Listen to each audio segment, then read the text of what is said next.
This has been a very tough week. Let's pull some tarot about it.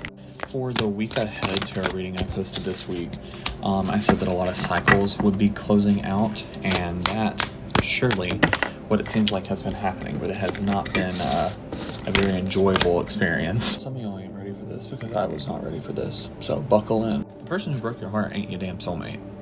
They're not, and it's not your responsibility, and nor is it good for you to try and force them or make them into your soulmate in your brain, or to manifest them as your soulmate. If they broke your heart, it's their responsibility to step up as your soulmate, not your responsibility to try and pull them to the responsibility of it. Some of y'all, including me a little bit, are being straight up delusional. You think, oh, well, I've turned away from the situation that broke my heart. I'm over it. But if they ever came back in and were different, then I'd let them in. Then you haven't moved on. You're not moving on from it. You're not over it. If you're constantly saying, well, if they did this, no, because they haven't. If they do one day, awesome, great, out of nowhere, but it can't be in your head. You can't be sitting there constantly thinking, well, if they come back around and they do this and they do that, then I'll give them another chance. No, close your heart to it. Close your heart unless given a reason to open up to it. You cannot sit there in this delusional state and constantly go, well, they broke my heart, but they have a good heart. It doesn't matter. It doesn't matter. They can be on some villain redemption arc, but they need to do it over there, far away from you. This is not about you lifting someone else up to be worthy of being your soulmate. This is about you finding someone who is already worthy of being your soulmate. It's that simple. It's not your responsibility to craft someone who has done villainous things to not only you, but to other people too, into someone worthy of the love that you can offer. It's not your responsibility, and nor should you want to do it. You're probably feeling very stuck and directionless right now. You're probably in a place where the multitude of possibilities that were out there that you were hoping for one good one to come in have now narrowed down to a few really shitty, slim pickings, like options that are actual options, not just possibilities, but they're options that you could walk in that direction or wait for it to come to fruition, and you don't know which one to pick. You don't know which one to do. You keep saying, I need a stone to step onto, but like you feel like there's none of them really popping up stones for you to step toward. And then you're in this place like where you're like, oh, do I just stand and wait for a stone? Do I dive in and swim to one? Do I jump off this cliff? Like, what do I do? And right now, the thing that you need to be thinking about is that you don't need to be trying to move away from what is making you unhappy. You need to be moving toward where your intuition is telling you to go. And that is the key thing that I think you're missing here, is that you are constantly running. And then honestly, it's okay to run. Running gets you there quicker. But you're running away from things rather than towards something. And don't get me wrong, you probably have a goal in mind or a place in mind that you want to be at, that you've been wanting to move toward, but you're still constantly only being motivated by what you're running from. And that is what needs to be canceled out. You need to be able to leave and walk away with a smile on your face, leaving behind the bullshit, leaving behind the things that have hurt you, and moving in the direction that your intuition is telling you to go. And you may end up feeling a little complacent or feel like, well, maybe I should go with the old because at least I know what's here. I know that there's this. I know I could probably get this.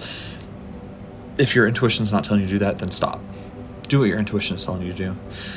Better yet, take some time listening to see what it is that your intuition is actually saying. I got this message earlier today that it's not about silencing all of the voices.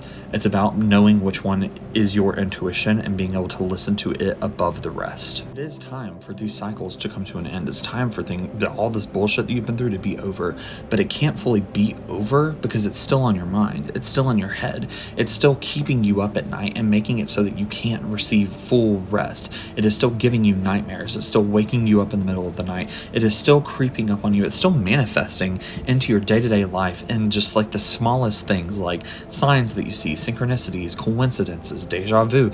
Like, it is still reaping you. It is still constantly haunting you. So it can't close out if it's still haunting you.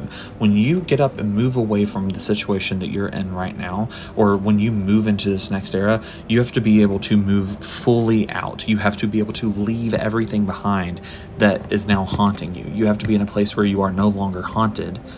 And that is what's closing out this week. This week is the week of finally closing out all the bullshit that is haunting you and hovering over you and taking your breath away and taking your rest away. Actual viable options are evading you right now, or have been evading you, because of the fact that you are unrested. But the moment that you become rested, everything else will open back up to you. Everything will come to you. You will then have options, or you will see the stone to step on, but you need to take actual rest. And for some of you, you've probably been in a place of rest for a while, where you've sat, you've done nothing, you haven't really had a life, you haven't went out, you haven't done these things.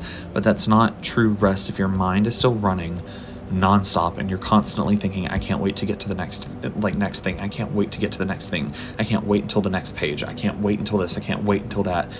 Then you're not resting. That's not rest. That is making your body rest while your mind is still staying active nonstop, and that is exhausting. You're being pushed right now to be a little more critical of yourself, and I even hate to say that because I feel like we're already such a self-critical group and self-critical collective. But what I mean is, take some judgment and cast it on all facets of your life right now. If you're not able to leave, really assess the situation for what it is, not what your emotions are telling you it is, not what people are telling you it is, but assess the situation for what it actually is and see, why am I being held here? But not, you may not be being held here, because I know that all blockages have been removed here recently. We're meant to be closing out cycles.